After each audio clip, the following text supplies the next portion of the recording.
Hey guys, Fallen Messiah here with another Diablo 4 video. As you probably know, pretty much an hour ago, a Diablo 4 roadmap for 2025 has just dropped. So the idea of this roadmap is that basically us as players can see where Diablo 4 is right now in this moment and what can we look forward to in months to come for the rest of the year. Now I'll be honest with you guys, if you can see that I'm not exactly super excited, that's because I'm not. I don't want to sugarcoat anything. This is not what I want to do. This is not the aim of this channel. I don't think anyone benefits if I pretend to be excited. So to put it bluntly, this update does not excite me at all and slightly disappoints me. But we'll get into that. Before we do, to be completely fair, I do want to say that Adam Fletcher, the current head of all things social and community of Diablo 4, did actually comment on Reddit that, and I quote, as the roadmap progresses, a few less details are fully laid out, so it gives us a bit of wiggle room as teams are still working on items. Basically what he's saying is that not everything is on this roadmap, so there are some things that they have intentionally left out because they allow themselves some wiggle room. And I completely understand that. I'm 100% on board on that. But the problem is that you and I and everyone else can only judge based on the things we actually see. So I will have to comment on this roadmap based on the way it is right now, instead of speculating things that could happen or might happen. But anyway, let's just get straight into it. Okay guys, so this is how the roadmap looks. So Witchcraft, this is where we are right now. From April to July, we're going to have Belial's Return. From July to September, Sins of the Horadrim. And from this September to December, Infernal Chaos. So basically, the gist is as follows. We have a new borrowed power system every season that comes with its own quests and reputation board, new earnable pet every season, and update to a different core mechanic of the game. Not in Belial's Return, but in Sins of the Horadrim, we have dungeon escalation, and we also have revamp of Nightmare Dungeons, and we have Infernal Hordes update in Infernal Chaos. As far as the Belial's Return is concerned, most of you already know what's coming. We have new layer bosses, we have the layer border revamp system, Belial as the new ultimate pinnacle boss, Harbinger or Dog Mephisto, if you want to call him like that, is on the same tier as Duriel and Andariel, and Urivar is in the same tier as Grigor, Beast of Ice, Lord Zir, and Barsha. Reliquaries is something new that they're going to basically be using to update the Season Pass mechanic. To be honest, I don't have lots of expectations here. We're still basically just paying for cosmetics on top of the game that we already paid for, which is actually going to be the subject of the next video that's coming up pretty quickly, a day or two after this one is posted, so stay tuned for that. They announced new IP collab, which is still just another extra cosmetic fluff, whatever, and we have 2-year anniversary, maybe we're gonna have some kind of event.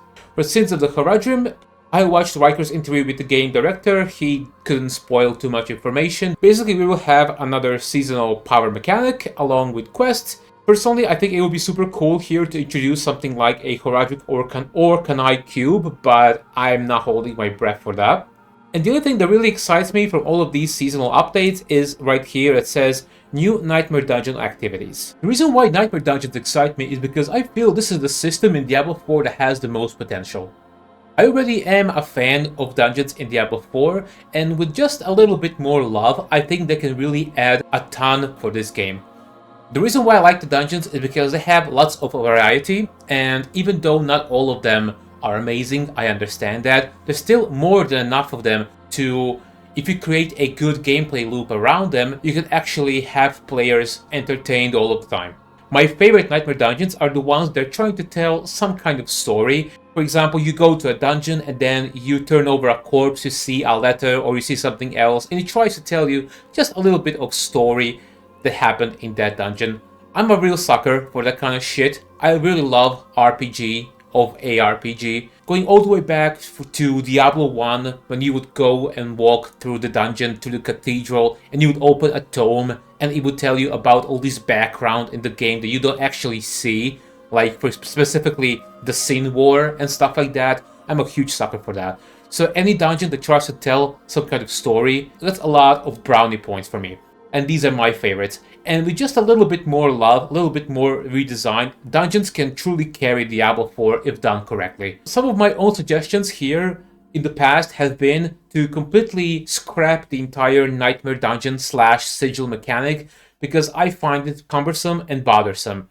For example, in every season, I have one entire stash tab dedicated exclusively to Horde Nightmare Dungeon sigils so that I can actually do the ones that are the Whisper at the same time.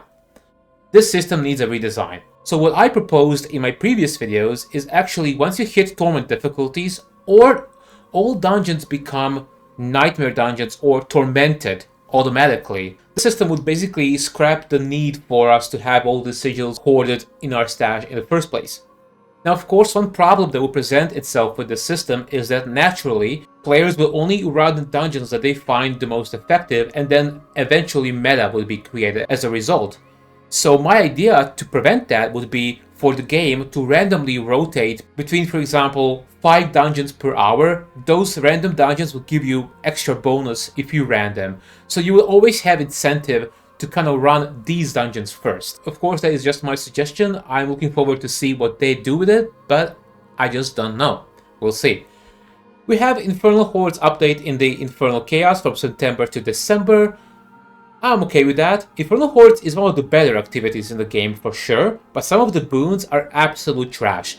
Anything that speaks to spires is just trash, and anything that is not Hellborn or Fiends is basically, well, kind of a trash too. So a little bit more redesign as far as the boons are concerned would be most welcome. And by the way, if any of you are actually struggling with Infernal Hordes and wondering what boons to pick, I actually have a full complete guide or tier list that I ranked from S+ to F. I ranked every single boon in the Infernal Hordes, so if you struggle with this by any means, just take a look at that video. The main problem with this roadmap is the only things that actually truly excite me are new expansion, new class, and leaderboards. And all of those things are locked behind 2026, the next year, and it's only April. Other than a bit of a refresh of the borrowed power mechanic and new quest and reputation board, we're not really getting anything for the rest of the year, and that's problematic. Leaderboards should have been in the game long ago, and the fact that Blizzard is still not adding them for the rest of the year is really disappointing.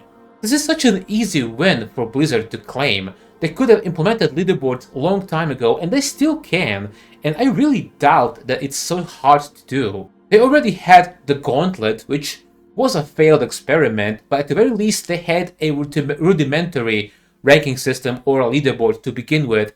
If they simply focused their effort on expanding it a little bit further, we could have had working leaderboards by now. This is such a huge missed opportunity for Blizzard. I'm of course looking forward to new expansion and new class and everything else and the leaderboard, but some of those things should have been already in the game. So when I see this roadmap, I'm not gonna lie, I am disappointed, and quite a lot, because we're just getting more of the same. We're getting the same seasonal power mechanic, we're getting the same reputation board system, which I don't mind, I actually like it. And I do like that they're also revisiting existing activities and making them a little bit better, like the boss lair, the Nightmare Dungeons, and the Infernal Hordes, but the problem is that we're not getting anything new. That's the main issue. And quite frankly, I think Blizzard really missed the mark with this roadmap. But anyway, guys, that has been just my opinion. I think most of you will probably agree with me that we just kinda expected more from this. Now, as I mentioned earlier, there are a couple of activities that Adam Fletcher has stated that they didn't really put everything into this roadmap, but again, I can only judge based on the things that we see. And what we see disappoints me.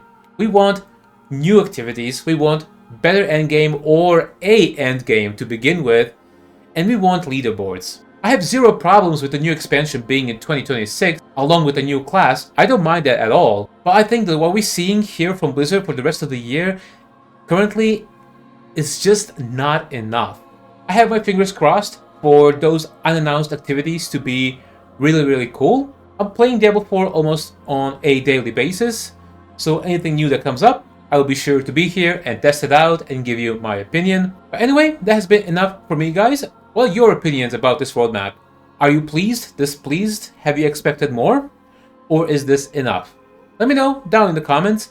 I always read all of the comments and I really try to reply pretty much all of the time. And also, if you like this kind of content, please consider subscribing. It's free and it really helps me a ton. Thank you so much for watching. I'm Fallen Messiah and I will be seeing you in the next one.